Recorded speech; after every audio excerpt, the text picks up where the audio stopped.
areas in the Richmond Park, which was the old Richmond Park estate, and you can consider about two-thirds of Kew Gardens as what we call an arboretum. Arboretum is a Latin word meaning place with trees. Throughout the gardens there are 14,000 trees here, over 2,000 different species, and some of them are very rare, and some of them are very old as well. Some of them in the area behind the orangery and the Hyde that we should see a bit later on, which is where Augusta's pleasure gardens were, go back 260 years or more. They're called the Old Lines. There's 8 of them altogether. 7 of them are in that area. Now we're coming over an area now which is a sort of bricked circle, and it's 27 feet in diameter. It represents the average width of a redwood tree in California at its base.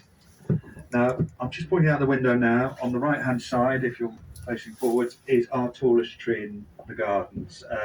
That big trunk there is a coastal redwood. It stands at 40 metres high. Now, remember, the Great Pagoda is 50 metres high, so that gives you an idea of the height of that tree.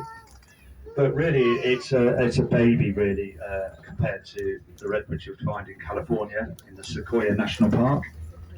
Ours is about 140 years old, and you can see by the trunk at the base there, it's nowhere near the 27 feet in diameter of our average ones in California. So the oldest known redwood is in the Sequoia National Park. It's called the General Sherman, and it's between 2,500 and 3,000 years old. An incredible age, isn't it? Think of all the history that's passed that tree by. 500 to 1,000 years BC. And over their longer evolutionary history, redwoods have evolved and developed the ability to be fire resistant, a very important survival feature in the redwood groves, where forest fires are frequent, but in the groves they tend to be what they call cool fires. They burn fiercely on the forest floor, but they don't actually set fire to the redwoods themselves. Well, a footnote to that, this summer, I don't know if any of you were aware of this, it was in the news for a week or two. The General Sherman had to be wrapped up in aluminium foil, fireproof foil, at the base of its trunk because the forest fires in the Sequoia National Park were so intense this year. A good example of how global warming is affecting our planet. Thankfully, General Sherman's still with us. I mean, you think 2,500 years, and this is the first time it's had to be protected in that way. So we're in the Pinetum now. If you look around you, there's a real diversity of pines and conifers all around us. And I love this area at this time of year. The city streets, of course, these are evergreens and a lot of greenery around us. So we're coming up to our next stop here, and this is for the log trail, which is just off to your left there. You can see the entrance where those people are standing. It's a great place for children who can play on the laid out trunks there. The trees that have fallen over the years have been laid out there and carved and cut into all kinds of lovely shapes.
All right, but talking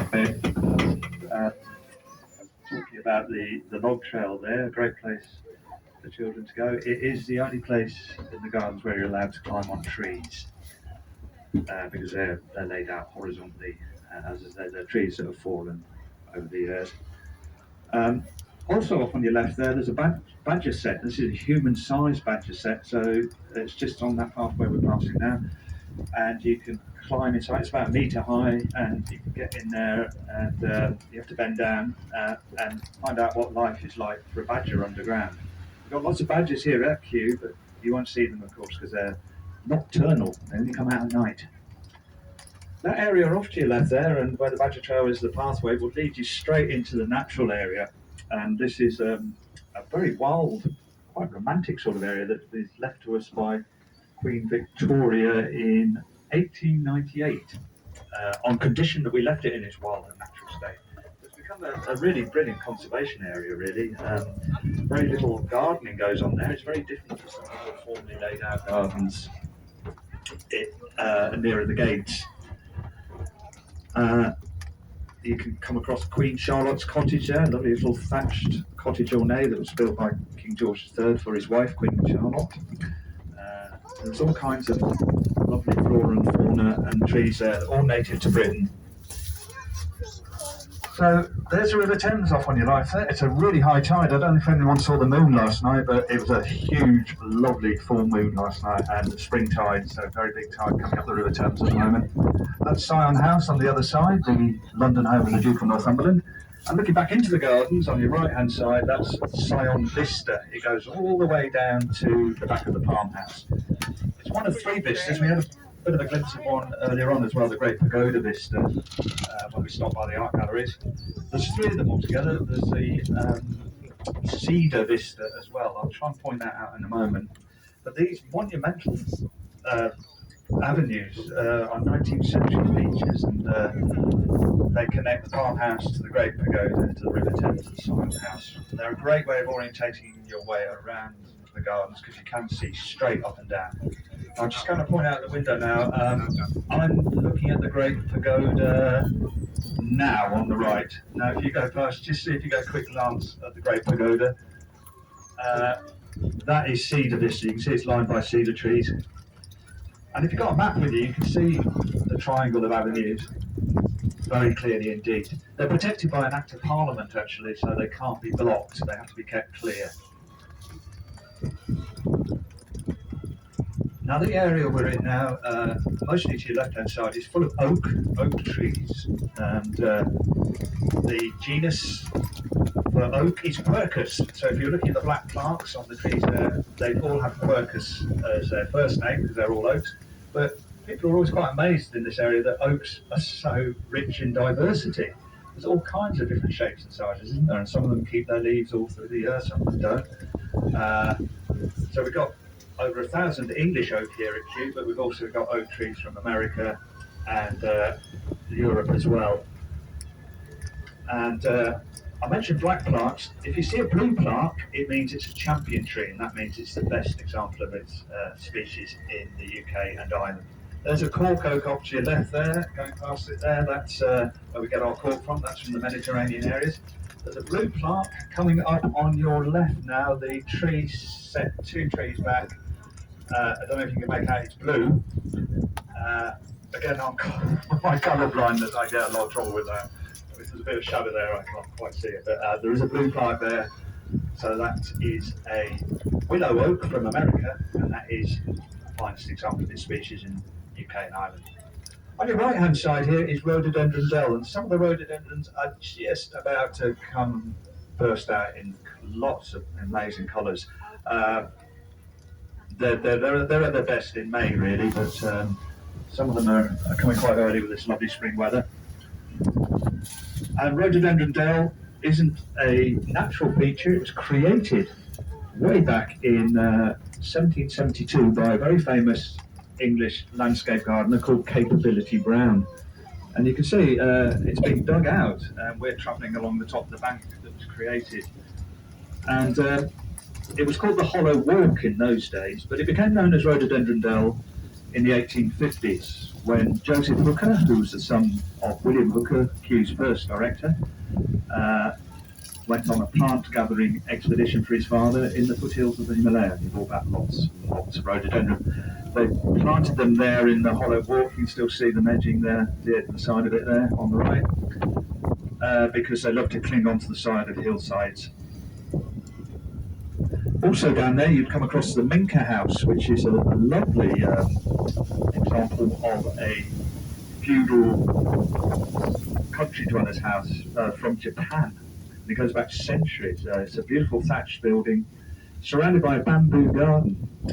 The building itself was donated to us by the Japan Minka Reuse and Recycle Association as part of the Japan 2001 festival.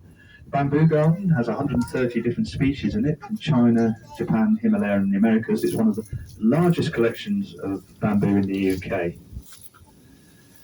I was saying to you before, we've got 326 acres here at Kew, but we've got 535 acres also in our other estate in West Sussex, which is called Wakehurst.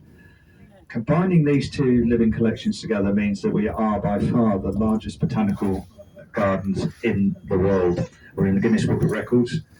But we also have 7 million preserved plant species in our herbarium, 1.25 million dried species in our fungarium.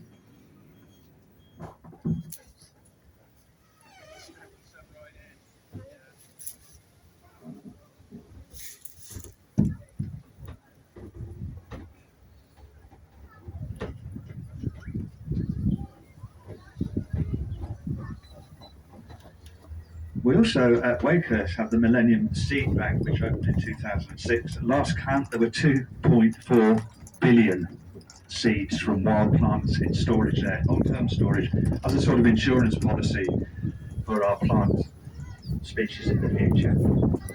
All right, we've come to our next stop. This is for the Children's Garden, which is right ahead of us.